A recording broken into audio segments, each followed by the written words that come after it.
come true. Someday you wish upon a star, wake up where the clouds are far behind. Be where trouble melts like lemon drops, high above the chimney top. That's where you find me, oh, somewhere over the rainbow. Bluebirds fly, and the dream that you dare to, oh why can't I?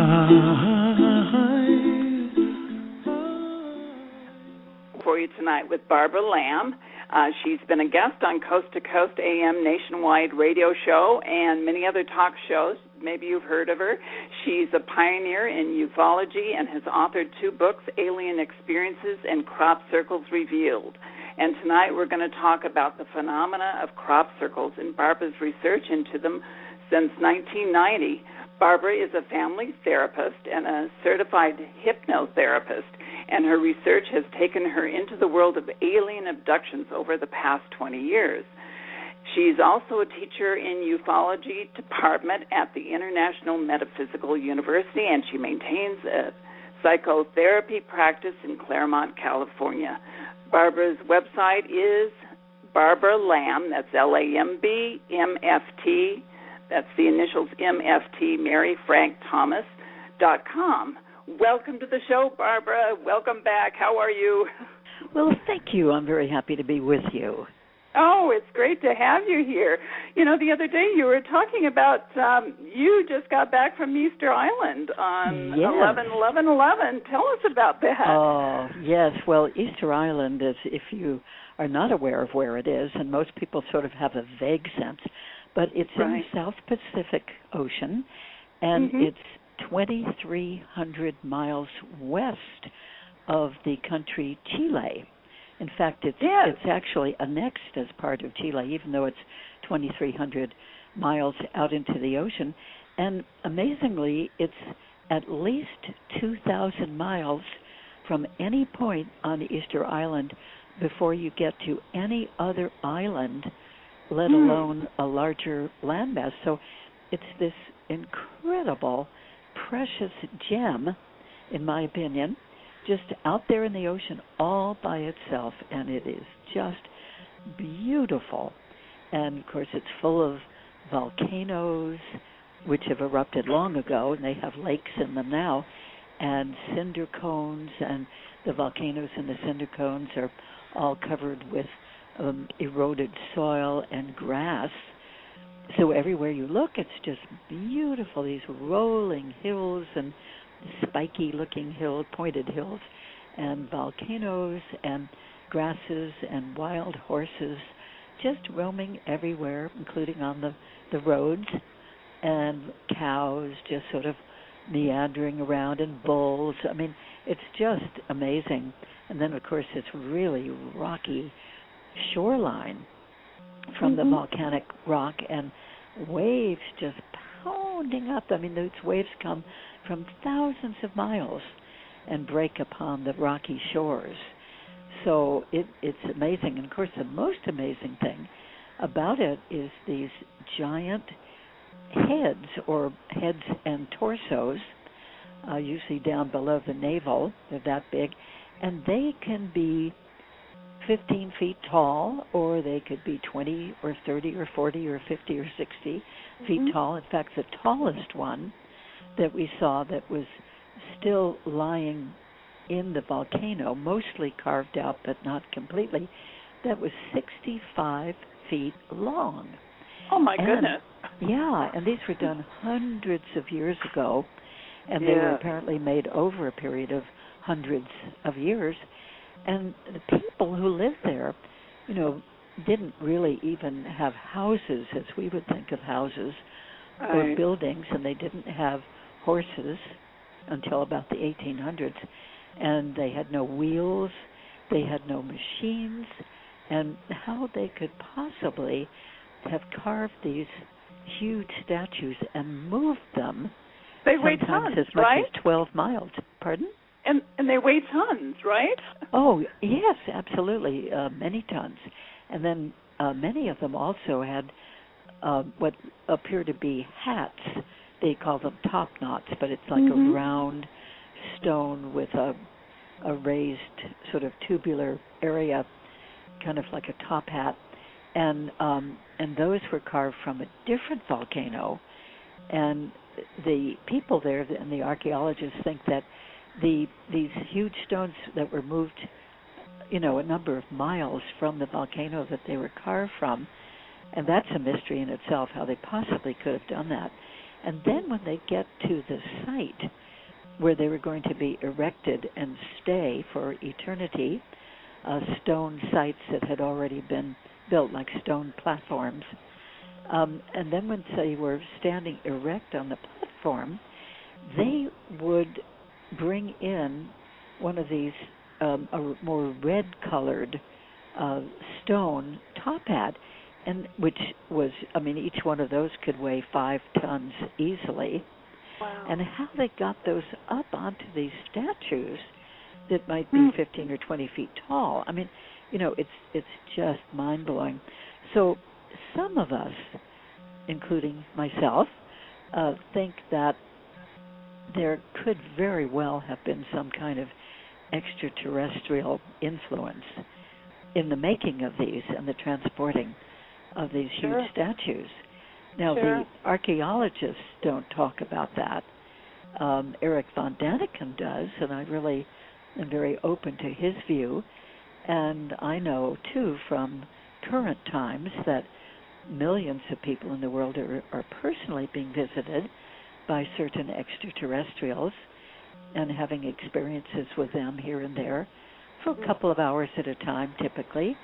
And so to me, it seems very, very plausible that extraterrestrials could have come back in those times, hundreds of years ago, or maybe even a couple of thousand years ago, and they may have figured out a way with their laser technology or whatever they had, to carve these out of the solid volcano and move them.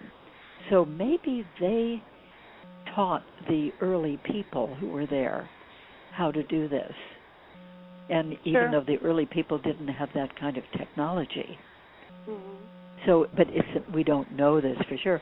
It's just one of those wonderful mysteries like the crop circle phenomenon. Right. An exquisite mystery that we still don't have any proved answers about. But we have lots of theories and lots of speculations. And it's an interesting thing to me that when I was on Easter Island going around with 3 friends to see these different megalithic stone statues, it reminded me very much of looking for crop circles in England. Because and I went to Easter Island a year ago, and that didn't particularly occur to me then, but it certainly did again and again this year, last week, when I was there, that you drive around, you hear about where a crop circle is if you're in England to do that, and you hear about a new one appearing or one that's been there maybe for a few days or even a few weeks, and you locate it on a map and you go and you look around, and then you might think, oh, this must be the field where the crop circle is, or in some cases you can see it on a hillside. In some cases it's on flatter land and you don't actually see it. And then you find a way to find a tractor track to walk into the field. Out in the field, it might be several acres worth of walking out into the crop circle, and then you experience that and stay there and savor it and check out the energies and all kinds of things about it. And then you walk out of the field eventually and go and hunt down another one. And so it was like that quite a bit on Easter Island, that we'd see on the map that there was a little symbol of one of these Moai statues, and we'd drive there and we'd park, and then we'd have quite a long walk to the actual site, some closer to the road than others, some quite a long walk, and then you just be there and check it out and feel the energies and commune with it like we do with the crop circles. Sure. And, sometimes get messages that seem to come from somewhere else, sometimes not. And then, all of this, in both cases, in England and on Easter Island, the special things that we're there to see are there in a beautiful green, grassy landscape, very hilly and green and lush in that sense, and very open. And, so there really were some similarities, and especially considering that both phenomenon, these giant statues on Easter Island and the crop circles in England, are still considered an anomalous mystery. We don't really know where they came from. We don't really know how they're made. We don't really know why they were made and what is the purpose.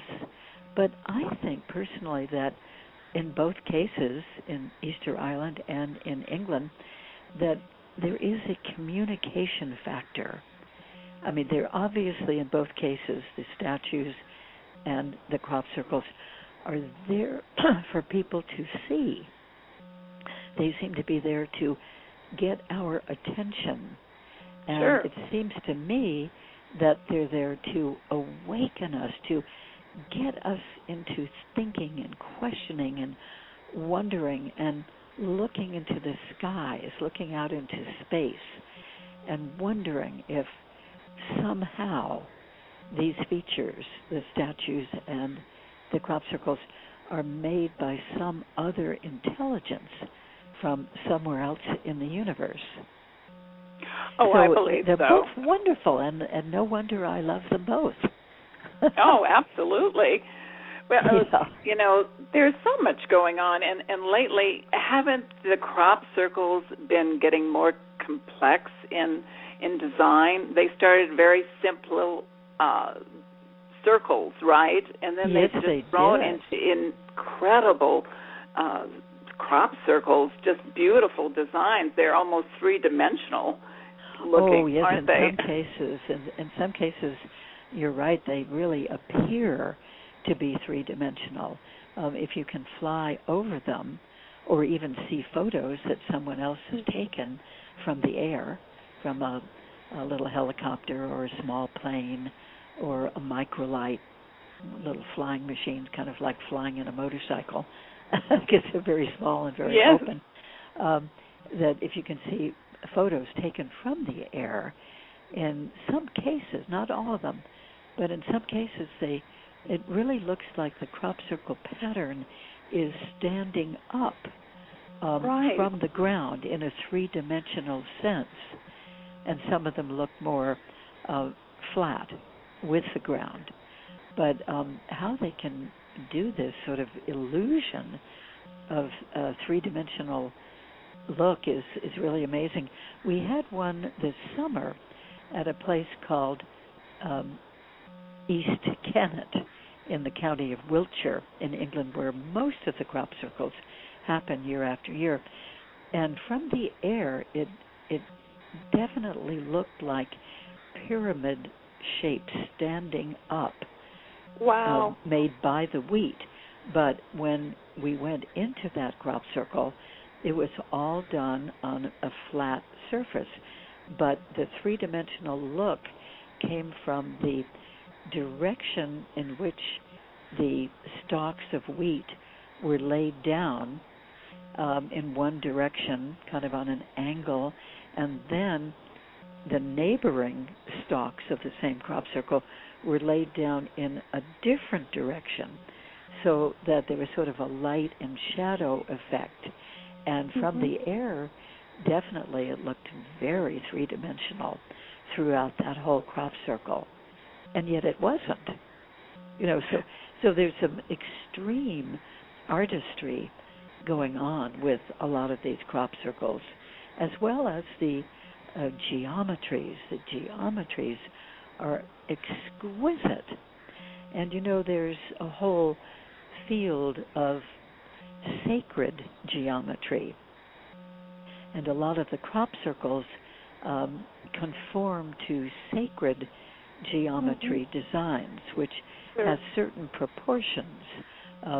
For instance, the golden mean proportions and the fractal look. How certain shells from the ocean have that kind of spiraling look. Right. A nautilus, like the nautilus Yes, shell has that spiraling look, very tight in the middle and loosening up as it spirals out and out and out. And that's all in perfect proportion in the nautilus shell. And these crop circle geometries are in exquisitely, impeccably perfect proportion.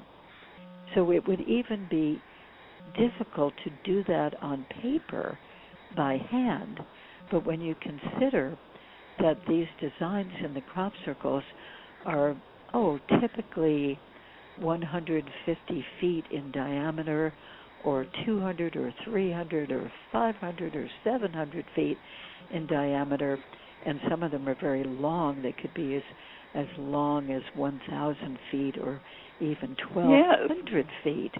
And that's with amazing. Every blade conforming perfectly, wow. Every blade parallel to each other, conforming perfectly to make this pattern. It's just mind-boggling. So it's not Doug and Dave out there hoaxing. You know who I'm referring to, right? The two men that came forward in 1991 that claimed that they were doing all the crop circles. It's ridiculous, stamping them out with, a board. They're boards. That's ridiculous. Well, it was, and particularly when they said, and you're right, September 1991, after some spectacular advanced crop circles happened in 1990, and in that summer of 1991, they were just mind-blowing. Fractal geometry, Mandelbrot sets of geometry, these long pictograms that were 1,000 feet long and design elements all along the way on a central bar. And, so what seems to have happened is that an agency of the English government, the MOD, the Ministry of Defense, one little group within it, I don't know if the whole defense unit knew about it, but anyway, one little group hired these two guys, Doug and Dave, who were in their 70s, retired people, to go out and with boards and ropes that sort of, went up over their shoulders and boards down by their feet, and they'd stomp crop circles. And they got these two guys to say that they had been making all of the crop circles, which is so absurd, because they would sometimes in England, in, say, 3 different counties, so that takes a while to drive from one county to the other, that 3 new crop circles would appear in one night. Now, and another one would appear in Holland that same night, another one in Germany, and these guys, who really weren't even that spry anymore in their upper 70s, they claimed that they had made all of those. There's no way any 2 people could do that in one night, in different countries even. Yeah. Those guys get around, don't they? So they did this big thing, and they sent it out through the United Press, and the article about Doug and Dave have conned the world and made all the crop circles, and that news went out literally all over the world. Right. And so people, especially in England, people thought, that's all it is. It's just these blokes from the local pub who go out in the middle of the night. They're probably tanked up with beer or bourbon or something, and they make these patterns. But then, eventually, a little bit later, in September 1991, Doug and Dave were asked to meet with a certain group of reporters from the press, not the United Press this time, and were asked to make a crop circle, and with cameras and filming being done of them. And that crop circle was just a mess. It was sloppy. It was messy. The wheat was laid kind of every which way, and there was no change of energy. The only thing that happened is that those plants died when they were pushed over with boards and kind of separated from their roots. And but that news did not get picked up by the United Press and circulate around the world. So a lot of people, even in England, as I say, have had the idea all these years that, those are just young people out there doing pranks. And I'm always amazed when I meet English people, either over there or in the U.S., or we met a wonderful Englishman last week in Easter Island, and I always say, are you interested in the crop circles? Are you a crappie, right? Yeah, are you a crappie? Yeah. And they usually say, no. And I say, well, why not? And they say, well, aren't they just done by college students, just going out in the night and making these things for a lark?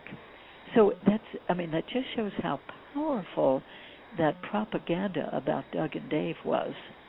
Oh, yeah. However, I do have to hasten to say that some of the very best, finest crop circle researchers are English, and live in England. Right. And there's some fine ones from this country, too, and from Norway and Holland and Germany, particularly these countries. But I think most of them who've really been studying this extremely earnestly, and they live there so they can get to most of them any given summer. So that's good that they're English, and some of them, study the crop circle patterns and the proportions and the reports of the energies really all year until the next series of crop circles appears the following spring. So there's a lot to it. Barbara, isn't it true that many of these crop circles, people that have actually been out there, and I know they've set up their instruments, their infrared, and all their cameras and everything, and these crop circles form just within minutes. They're there. Is true. Well, yes. In fact, it's been estimated that they might take between 5 seconds and 30 seconds, probably at the most, for the making of one of these crop circles. And there is actually a videotape that was taken by a young man in 1996, and it was a videotape of the making of a crop circle. And in that case, the crop circle certainly appears to have been laid down in the wheat crop by two balls of light, or circular, spherical orbs, white, kind of glowing white orbs flying over the field. And when that happened, oh my goodness, I was right there when that videotape was turned in by the young man to some of the researchers, and we were so excited. But just like with anything that's very unusual and rather anomalous, there were skeptics amongst the crop circle researchers too, who immediately said, that must have been dubbed in a studio. Right. And some of us said, no, he's really caught this, the making of this particular beautiful, perfect crop circle, rather like a snowflake, like a simple snowflake pattern.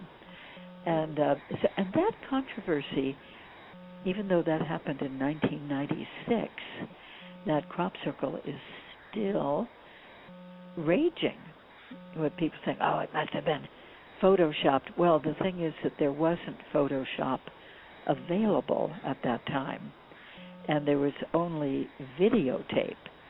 We didn't have digital cameras then or digital video. So, it wasn't done on a Photoshop sort of thing.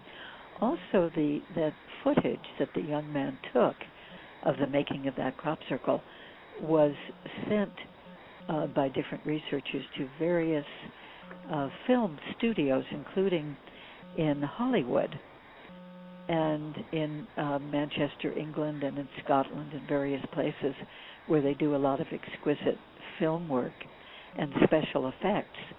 And the reports kept coming back from these special effects experts that possibly the footage of the balls of light could have subsequently been dubbed in, but definitely not in that very, very few hours between the young man taking the video of the balls of light making the crop circle and then handing over the video to the researchers.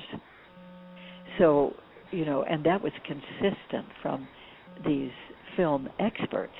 They say, no, it could never have been done in that very short period of just a very, very few hours. Sure. So I think it's genuine. And I also think that that's not the only way that crop circles are made. So here we have balls of light that seem to make some of them, and they seem to emit a heat and a particular energy, and they lay down the crop circles in what seems to be a predetermined pattern. Sure. But it's not like a cookie cutter sort of, coming down from the sky and stamping out, or it's not like a rubber stamp. They are actually bent over just half an inch or an inch above the ground level and just lay down very smoothly without any breaking at the bend of the wheat stalks. And they keep growing and ripening along the ground and coming to full maturity. Now, don't they have accelerated growth too? They do. God, yeah. That's great. You're knowledgeable. You're asking great questions, Betsey. And I'm pleased that you are. Yes, there have been some studies by a researcher in Canada. Chad Deatkin is his name. And for 8 years that I know of, and maybe more years, he took the seeds from a crop circle one year, and they were sort of dwarfed and misshapen seeds, which is typical with these genuine crop circles. But they're perfectly fine, even though they're shrunken a little bit and misshapen. So he planted those in a garden right next to control plants. In other words, the same crop, but outside of the crop circle, that did not get affected by the crop circle energy. And he noticed after the first year that the plants from within the crop circle grew 45 to 50% faster, stronger, taller, more hearty, and allegedly even more nutritious. And then he took the seeds from those plants, the new ones, in his garden, and planted those against the next year's control plants. And still, the seeds from the original plants grew 50% faster, taller, stronger, etc. And he did that for 8 generations, in other words, for 8 years that I know of, and perhaps more beyond that. And even after generations of those plants from those original seeds from the crop circles, those plants were superior to any control plants. So something is differently going on there that actually has implications for possibly being very, very helpful for feeding the hungry people of the world. I mean, we could really do a lot more nutritious feeding of people if, sure. We took plants from crop circles, and also if we could study what that special energy component is in the crop circles and then replicate that with other crops and other fields. Now, I know that they have found high levels of EM levels, that's electromagnetic measurements. Yes. And I'm sure you've stood in many of the crop circles and felt that energy, right? Oh, yes, absolutely. Yeah, and, different people are different in the way that they feel it. In other words, some people will feel it through the palms of their hands. Other people will feel it sort of coming up through the bottoms of their feet when they're in one of these energized crop circles. Other people might get just an overall feeling of well-being. I would say that that's my particular response. And then sometimes, though, the energy is so strong in a crop circle that it will affect certain people in a negative way. That can happen. I don't think it happens nearly as often as people feeling really good and uplifted and energized and happy and enlightened in the crop circles. But once in a while, there's such a strong dose of energy in a particular crop circle that at least some people will feel suddenly tired, exhausted, headachy, kind of aching, maybe even nauseous. And in all of these years, Betsey, I've been in probably 1,100 or possibly more crop circles, being in England every summer now for 21 summers. And in only one, out of all those crop circles, in only one, I felt that sudden exhaustion feeling. All of my energy just drained out, and it dropped, and I felt nauseous. I felt achy and headachy, and I had to just get out of that crop circle and go back to my car at the edge of the road as soon as I could. So, and I happened to be by myself in that particular crop circle, so, and nobody else was around at all. So eventually, when I met up with other crop circle researchers, I asked them about that. Some people had been fine when visiting that particular crop circle, but a few other people I talked to who had been in that crop circle said, yeah, I felt awful in there. I couldn't stay in there very long either.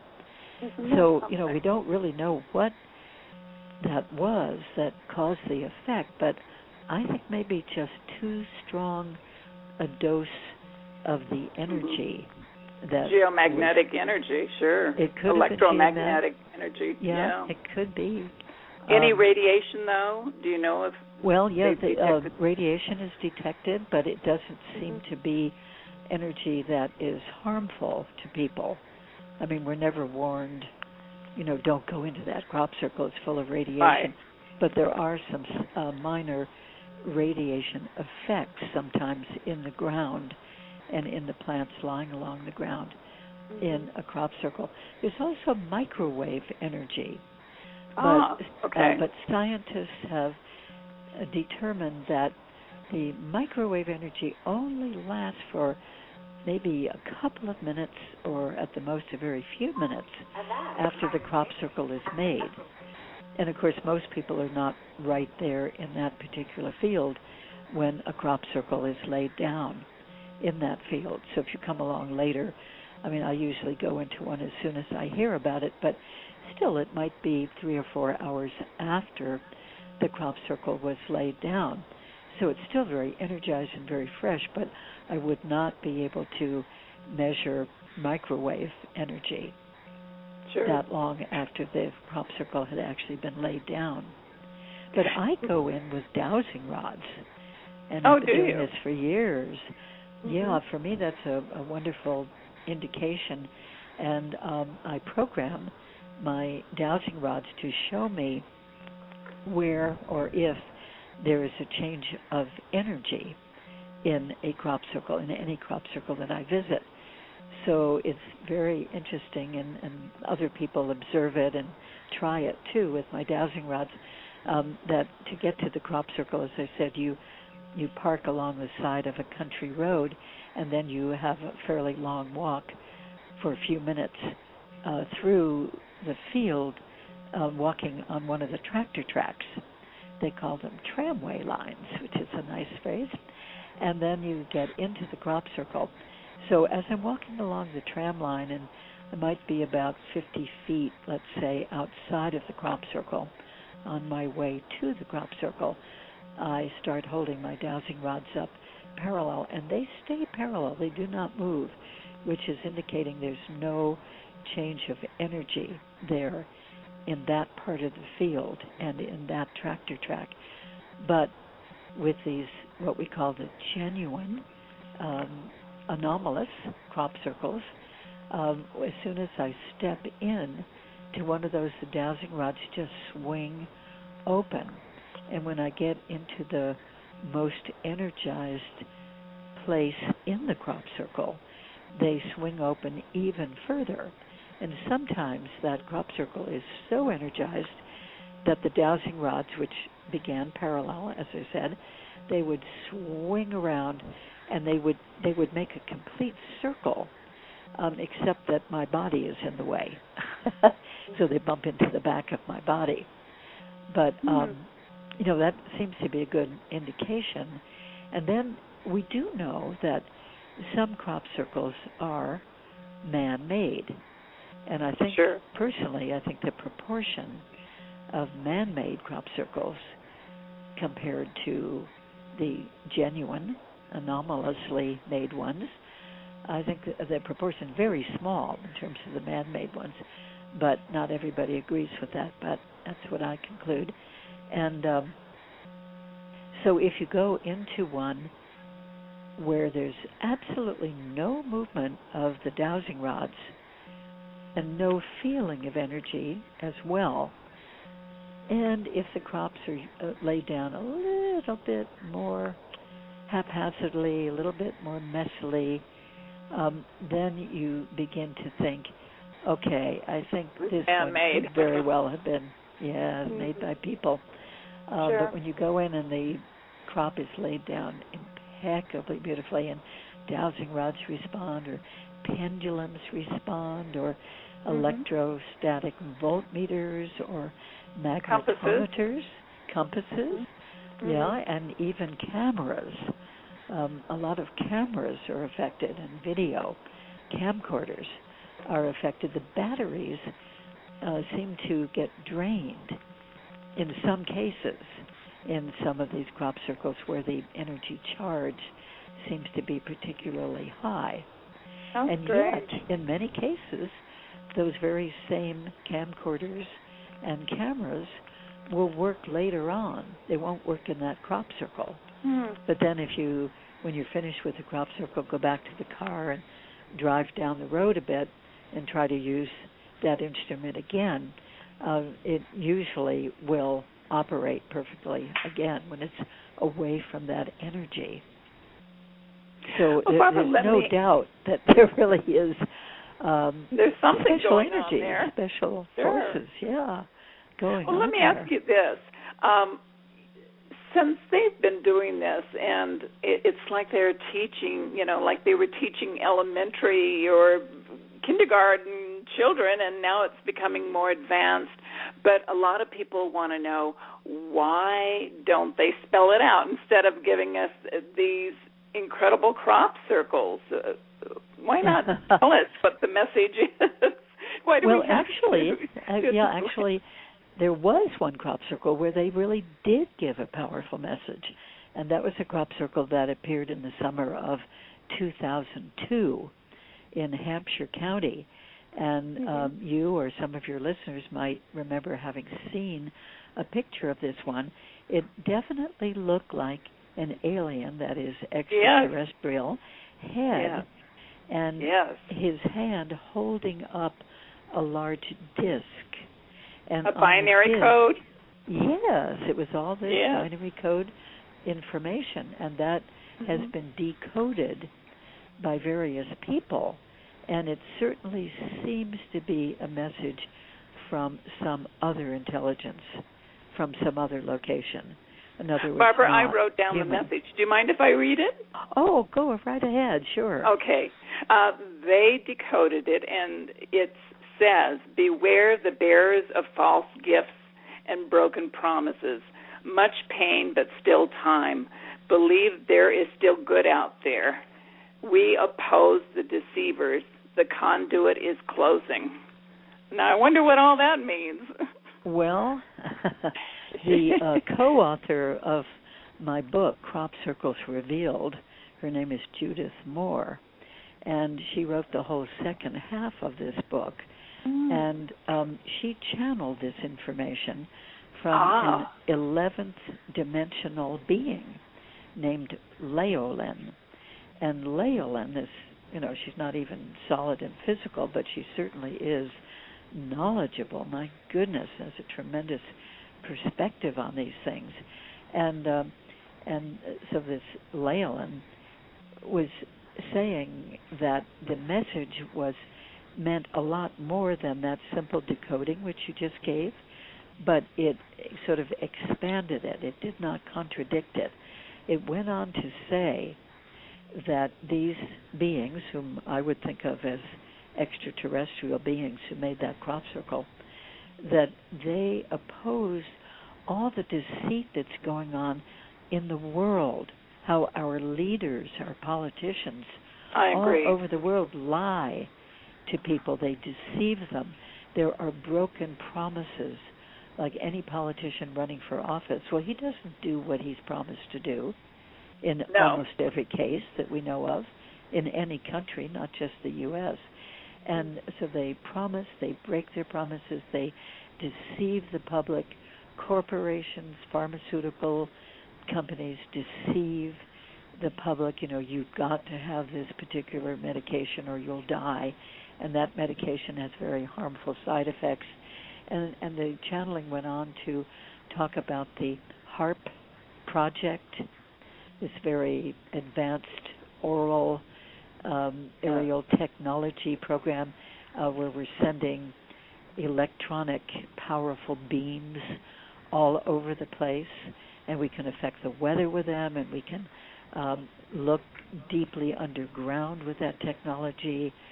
We can spy on people in houses and see what their teeth look like. We have this technology, and also, and that's in that category of deceiving and betraying people. And we have these weapons from our Navy that shoot beams, very powerful electronic beams, into the oceans, which, to see if there are enemy submarines or whatever there. But they ruin the pathways of the dolphins and the whales and any migrating fish and harm them terribly. And and some of this technology, and not only coming through this channeling, but that there were researchers who found out that this is actually true, that they trigger earthquakes, like the 1994 Northridge, Southern California earthquake. It has been discovered was triggered by this beam technology sent into the Pacific Ocean off the coast of California. And it disrupted one of the fault lines, and that caused that earthquake, which caused tremendous amounts of damage. And so the channeling was taking the same message that you said and just amplifying, giving more detail. So it's not that we have to beware of visitors from space, but of a lot of what's going on by people in power and control here in the world, amongst us, fellow human beings. Right. So I think it's extremely powerful, because since that crop circle happened in 2002, I think that so much has been uncovered about what certain people, certain politicians, certain corporations, etc., clandestine projects have been doing that are really harmful like the chemtrails, for instance. Oh, so in these last I know. 9 years or so, there have been, so many uncoverings of really bad things that are going on here, instituted by people. So I think that message was really a warning to wake up and find out what's going on here and oppose it. And isn't it interesting that right now, as we're doing this discussion, the Occupy Wall Street people and Occupy Oakland and all these other places, there are a lot of people out there who are saying, hey, look, we're uncovering the selfishness, the greed, the corruption, the dysfunction of our whole system here. This has got to stop. So I think that crop circle, was a very specific message and really a wake-up call to us. So I believe so, too. Yeah. I believe you, absolutely. And I wanted to ask you, a lot of people believe that, and there is a woman out there, you've probably heard of the Zeta Talk, who says that the crop circles, many of them are telling us about the shift of the Earth's axis by Planet X or the 12th planet or Nibiru, as they call it. Do you believe that? Well, I would say that I think that is a possibility. I don't embrace that entirely, but I do think it's possible. I do think it's possible that 12th planet could be on its way back more into our solar system, coming closer to the Earth. Now, that's a very disputed question, too. Some people say that they've seen it, they've proved it. Other astronomers say, no, that doesn't exist. So who really, really knows for sure? But I do think that's all very possible. And there certainly are crop circles that have happened over the years that show the solar system, and some planets that show an orbit, which might be signifying Earth's orbit, and then another circle, another body coming into, either heading toward, or in some crop circles, actually coming into our orbit. So it seems like every couple of years, for probably about 15 years or so, there's been at least one crop circle that has that sort of theme to it. So we don't know if it's another planet coming or a comet coming close enough so that we can see it. It's hard to know. But a very significant crop circle happened in 2008, and it showed the solar system with all the planets in it and the sun and the orbital rings, and even Pluto, which has a slightly elliptical ring. And the way that the planets were lined up in that particular crop circle depiction is the lineup that is predicted by astronomers to happen on December 21st, 2012. The Mayan calendar. Exactly. So, the ending of the Mayan calendar. Wow. Where so many predictions are projected upon that date of very major changes, and we won't really know till we get there. But anyway, December 21st, 2012, and the pilots in exactly the lineup that they will be at that time. So I showed a very clear photo, aerial photo, of that crop circle to a very eminent astrophysicist at Harvard. Really? He's a friend of mine, Dr. Rudy Schild, and he really studied that, even with a magnifying glass. And he said, he didn't think that people could possibly have gotten that depiction so perfectly. And he pointed out this orbit of Pluto, which actually dips out of the ring slightly, the ring of orbits of all the other planets, and then goes back in again. And he said that is exquisitely accurate. And he looked it up, too, like the future lineup of the planets on December 21st, 2012, and got in touch with me again and said, yes, that's absolutely accurate. So, it's just remarkable. Oh, also, speaking of astronomy, there have been a lot of astronomy predictions that have been made by crop circles. For instance, in 1994, and I was there for this whole thing, I was so thrilled. In July of 1994, actually out in space, the Shoemaker-Levy comet went hurtling through the sky and eventually collided with planet Jupiter. Yeah, the that was incredible. And we got to know about it because of our high-powered telescopes and everything. And Shoemaker-Levy comet had 21 pieces to it. So that year, 1994, in May of that year, there appeared, right in the middle of Wiltshire, right at the heart of crop circle territory, there appeared a crop circle pattern that looked like it was flying along the hillside, and it had a big round circle and ring at one end, and then like a tail of 21 pieces. And it looked like it was flying across that slope. People were at first calling it an insect, but eventually we realized that the crop circle was a depiction of the Shoemaker-Levy comet heading toward Jupiter.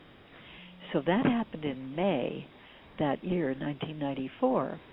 And then a couple months later in July, just before the first piece of the Shoemaker-Levy comet actually hit Jupiter, there was another crop circle in Wiltshire on an even steeper hill, even more noticeable by a main road, of another one of these patterns with a slightly different featured head, but 21 pieces, looking like it was just soaring across the hillside.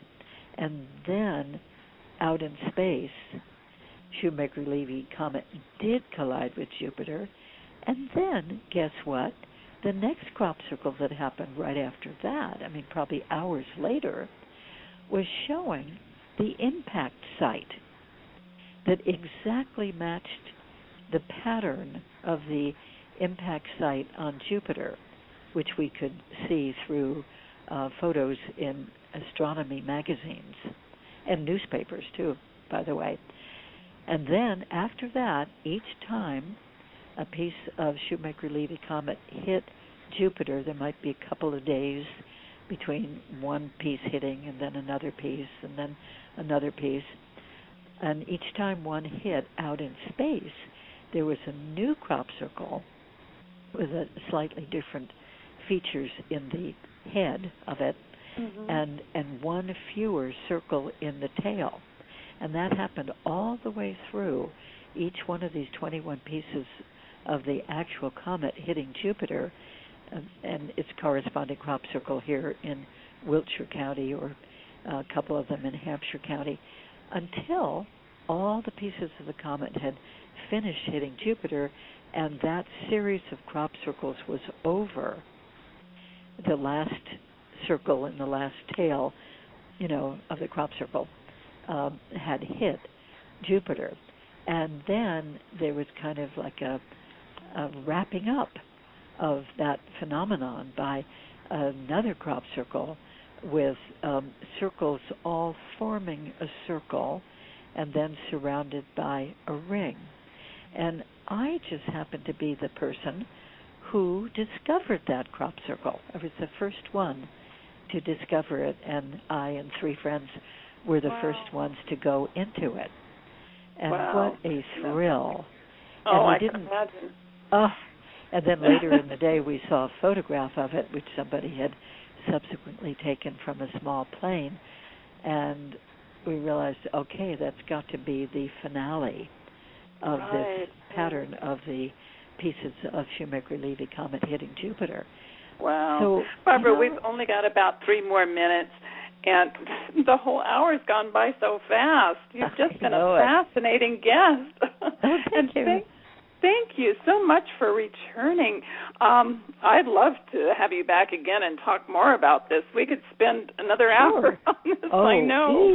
Easily. Yes, well, I'd like to just mention, if it's okay, Betsey, that yes, please do. I do personally conduct crop circle tours each summer in Wiltshire County, England. And the next one for next year, I just do one per year, and it's either 8 people or sometimes 18 people. This past summer we had 18 of us. And next year's dates for 2012 are July 30th until August 6th. When they're doing this for a week, and I drive everybody around. I make all the arrangements, and I, and sometimes another driver too, drive everybody to the crop circles every day, and I get them special permission to go into the inner circle of Stonehenge. Oh, my morning. goodness, that's how a fun. very special privilege, and that's wonderful. We do meditations, we do research in the crop circles. I take them to visit one of the English crop circle experts for a little seminar, and all of these things are included in the land package. So it's a great experience and unforgettable for people, so it's nice for you to know. And could we mention the website once again? Yes. Barbara, go ahead. Yeah, Barbara Lamb, that's Lamb, and then the initials M, that's for marriage, F for family, T for therapist.com. So Barbara Lamb, MFT.com, and there'll be some information on lots of different parts of my work, including the extraterrestrial encounter work and the regressions and the crop circle work. There's some beautiful pictures of crop circles, and my 2 books, Crop Circles Revealed and the book Alien Experiences, can both be ordered through that website. So I think your listeners would really learn a lot and enjoy seeing that. Absolutely. Well, thank you so much, Barbara. And I hope to have you back on the show in 2012. We'll talk more about the crop circles. Okay, I'd be very happy to. Oh, thank you. And thank you, listeners. You all. Oh, thank you. Have a great evening, everybody. Thanks for joining us again.